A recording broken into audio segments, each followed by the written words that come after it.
Aujourd'hui, on va tenter de répondre à une seule question. Est-ce que John Cena doit gagner le titre de champion WWE face à Cody Rhodes lors de WrestleMania 41 ? Et bonjour à toutes et à tous, on se retrouve aujourd'hui pour une vidéo particulière. On est aujourd'hui à un mois de WrestleMania et évidemment encore une vidéo sur Mania 41. C'est ce que je vous avais promis il y a maintenant quelques semaines. Et là, aujourd'hui, on va parler de John Cena et de son main event face à Cody Rhodes à Mania 41.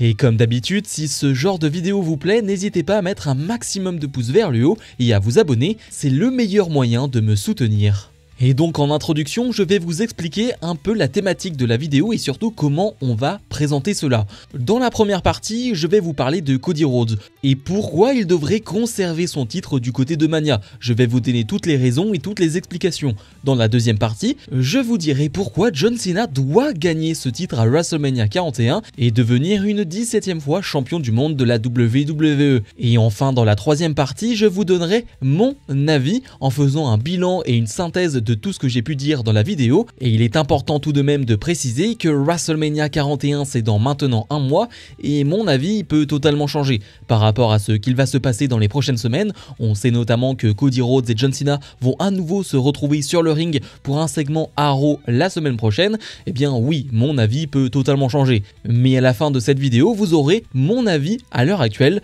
concernant ce main event de WrestleMania 41. Allez, c'est parti pour la première partie de cette vidéo.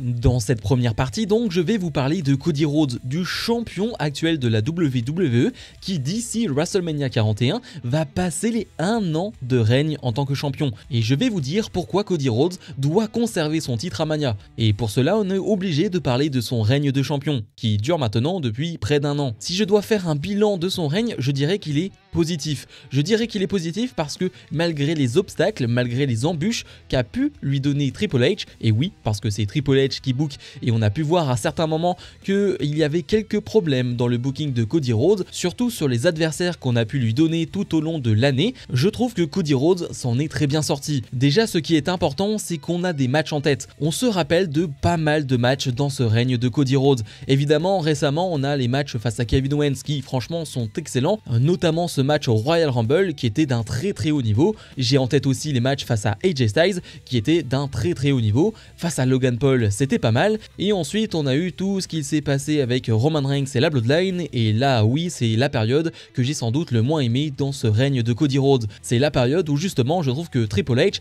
ne s'est pas très bien occupé de Cody Rhodes et a voulu l'embarquer à nouveau dans toutes les histoires de la Bloodline. Et je ne suis pas sûr que ça a réellement servi le champion de la WWE. Mais dans l'ensemble, j'en retiens quand même des choses positives. Là, je parlais de match, mais en termes de promo, en termes de personnalité, Cody Rhodes est toujours au top. Je n'ai rien à lui reprocher. C'est très rare les promos où je me suis dit « elle était pas terrible cette promo de Cody ». Non, vraiment, c'est quasiment jamais arrivé sur cette dernière année, ce qui montre quand même la qualité et le haut niveau qu'a atteint Cody Rhodes. Et puis, il y a un facteur qui est très important dans un règne d'un babyface, c'est l'apport du public, le soutien du public tout au long de cette année. Cela fait quelques années maintenant qu'on voit sur les réseaux sociaux ce genre de tweet.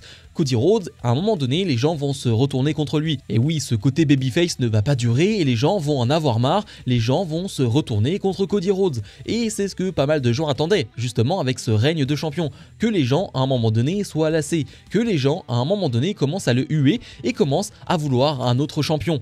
Eh bien, si on parle d'un point de vue assez factuel, je n'ai pas en tête un moment donné où Cody Rhodes a été hué sur la dernière année. Regardez encore une fois son entrée à Raw ce lundi en Belgique, c'était phénoménal, une entrée exceptionnelle avec une ambiance complètement dingue, ce qui prouve que le public ne l'a pas lâché. Au contraire, j'ai presque envie de dire, le public est resté présent et ça c'est un gros exploit.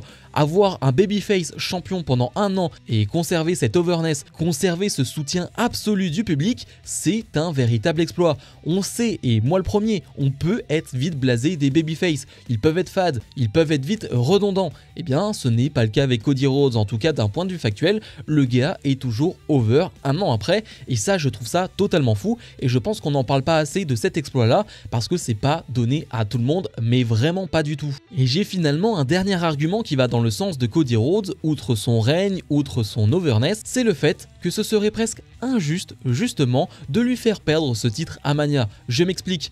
Je le dis, c'est un champion quasi parfait. En tout cas, je trouve que par rapport à tout ce qu'on lui a donné, ce qu'il a fait, ce qu'il a produit sur le ring, ce qu'il a produit en promo, ce qu'il fait en dehors de la WWE, et ça oui c'est important, il représente la marque à merveille.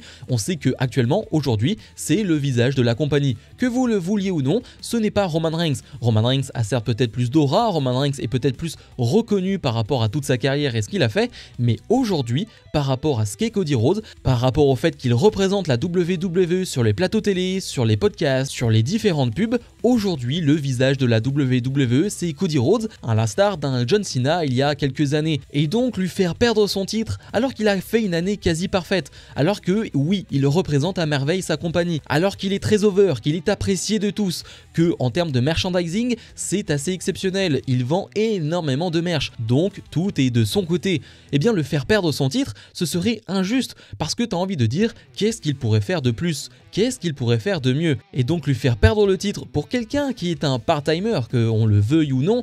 John Cena actuellement est un part-timer, il n'est pas présent chaque semaine comme un Cody Rhodes. Et bien il aurait presque un côté injuste, et ça va dans le sens de Cody Rhodes, ça va dans le sens d'une victoire de Cody à Mania. En tout cas je ne sais pas ce que vous en pensez, et si vous avez d'autres arguments qui vont dans le sens de Cody Rhodes, n'hésitez pas à le dire en commentaire de cette vidéo. Ça c'était la première partie, maintenant parlons d'un certain John Cena. Et le premier argument qui va dans le sens d'une victoire de John Cena à Mania 41, il est simple, il est efficace, mais tout simplement parce que c'est John Cena. Et oui, c'est simple, mais quand tu es John Cena, quand tu es 16 fois champion du monde, quand tu as représenté la WWE pendant près de 15 ans, quand tu as été une énorme star, l'une des plus grandes légendes de tous les temps dans cette compagnie, eh bien tu as tous les droits. Et oui, quand tu es cette personne-là, quand tu es aussi reconnu, quand tu es aussi légendaire, eh bien te mettre champion dans le main event de Mania pour ta dernière année, ça paraît pas du tout fou. Au contraire, ça paraît totalement évident, ça paraît totalement logique. En fait, je pourrais presque terminer la vidéo là-dessus, je pourrais presque juste dire c'est John Cena, donc en fait il n'y a pas besoin d'arguments. Le simple fait d'être John Cena fait qu'il mérite et qu'il peut être champion de la WWE, même en 2025, même à l'âge de 47 ans. Ça, ce n'est même pas important, ce n'est qu'un détail actuellement. Mais je vous rassure, on va essayer de creuser un peu plus et de donner plus d'arguments. Mais c'est pour vous dire que ce simple argument de je suis John Cena,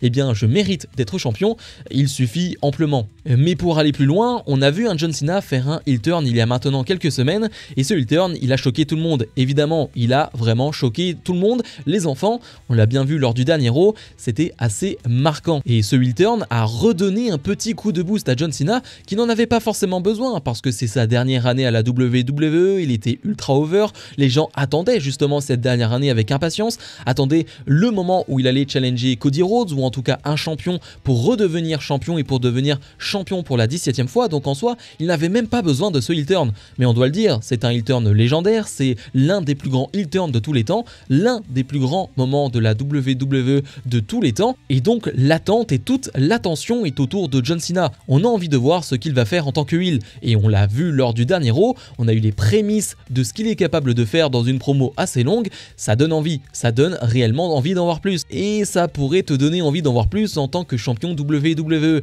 Un John Cena heel qui domine la fédération comme il ne l'a jamais fait, parce qu'il n'a jamais été heel de cette manière-là à la WWE en étant la top superstar, évidemment que ça donne envie. L'attraction aujourd'hui à la WWE, c'est John Cena. Et oui, avec ce heel turn, c'est lui la plus grosse attraction aujourd'hui. On a vu qu'en termes de promo, et ça on l'a toujours su, John Cena était au niveau, et on l'a vu lors du dernier Raw, il est vraiment très bon en heel. En tout cas, il l'a montré sur cette même promo, il a vraiment été excellent. Il a vraiment fermé nos bouches et il a vraiment montré que oui, il était capable d'être un bon heel. Mais ça m'intéresse, le côté promo qui montre que oui, il pourrait totalement être crédible en tant que champion. Mais ce qui m'intéresse un peu plus, c'est le côté in-ring. Et là, j'ai un argument qui va vraiment dans son sens, c'est le Elimination Chamber 2025 qui m'a complètement rassuré sur la forme in-ring de John Cena. J'avais vraiment des doutes sur cette année 2025 et sur cette dernière année de John Cena sur le ring, parce que sur les dernières performances, sur ses dernières prestations, on l'a vu face à du Austin Theory, on l'a vu face à du Solo Sikoa, on peut pas dire que John Cena a marqué marqué les esprits. On peut pas dire que ces matchs-là soient vraiment des matchs qu'on retient. Au contraire, c'est des matchs où on a trouvé John Cena assez moyen et on s'est pas vraiment embêté sur le match. Vraiment, c'était des matchs assez basiques et on pourrait même dire des matchs assez mauvais si on va même un peu plus loin. Et donc moi j'attendais de ce John Cena en 2025 pour sa dernière année un John Cena investi, à John Cena qui s'en donne un peu plus. Et j'ai l'impression, en voyant cette Elimination Chamber 2025, que c'est le cas. En tout cas, ce Elimination Chamber 2025 m'a rassuré sur sa forme et notamment lorsqu'il a eu des moments sur le ring avec CM Punk. Alors on sait qu'ils ont une énorme alchimie, qu'ils s'entendent parfaitement sur le ring, mais ça m'a complètement rassuré. J'ai vu un excellent John Cena sur le ring lors de ce Elimination Chamber 2025 et je me dis que s'il a été excellent dans ce Chamber, je ne vois pas pourquoi il ne serait pas excellent tout au long de cette année. Donc oui, pour certains ce ne sera qu'un détail, le in-ring de John Cena, mais pour moi ça ne l'est pas. Et me dire que John Cena peut être encore au niveau sur le ring en 2025, bah ouais, c'est un argument en plus pour le voir champion. Parce que si c'était simplement un champion qui, ok, peut faire de très bonnes promos, est un très bon personnage, mais que sur le ring, eh bien je m'ennuyais, et bah moi ça m'intéresse pas énormément. Là, avec ce que j'ai vu de lui, ce qu'il nous a teasé lors du Chamber, je n'ai plus aucun frein, je n'ai plus aucun problème à voir John Cena champion WWE en 2025. Et ça, ce n'est pas l'argument ultime. L'argument ultime, il est facile comme le premier finalement, c'est l'histoire. L'histoire qui va être écrite avec John Cena. John Cena pour son dernier WrestleMania, pour sa dernière année, un 17e titre de champion du monde qui ferait de lui la plus grande légende avec le plus grand nombre de titres de champion WWE. Il est actuellement à égalité avec Ric Flair avec 16 titres de champion du monde. Et bien marquer l'histoire dans un main event de WrestleMania pour sa dernière année en devenant 17e fois champion du monde. En fait, a l'impression que toutes les planètes sont alignées,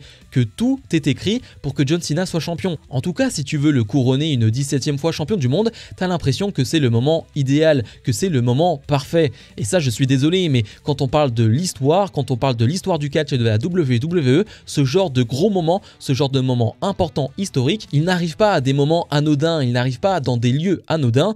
Et quoi de mieux que de le faire dans la plus grande scène de toutes, dans le grand main event qu'on attend tous. Donc là, je vous ai donné des arguments des deux côtés et là, je vais terminer cette vidéo en vous donnant mon avis global. Je pense que John Cena peut gagner ce titre à Mania, mais au fond de moi, j'ai l'impression que Cody Rhodes va conserver son titre. J'ai l'impression que Cody Rhodes va conserver parce que finalement, ce n'est pas le vrai John Cena, ce n'est pas le bon John Cena. C'est d'ailleurs ce que dit Cody Rhodes lors de sa promo à Raw. Il dit à John Cena, trouve-moi le vrai John Cena, pas cette pleurnicheuse. Je ne veux pas combattre ce John Cena là. Et j'ai l'impression que ce n'est pas ce John Cena là qui va marquer l'histoire, ce n'est pas ce John Cena Hill qui va devenir champion. Alors comme je l'ai dit, ça paraît être le moment parfait, main event de Mania, 17e fois champion du monde, tout est réuni pour marquer l'histoire. Mais au fond de moi, j'ai quand même envie de voir un John Cena qui devient pour la 17e fois champion du monde, et bien sous les applaudissements du public. Alors je ne doute pas que malgré son heel turn, il soit applaudi lorsqu'il gagne ce titre à Mania, s'il le gagne bien sûr,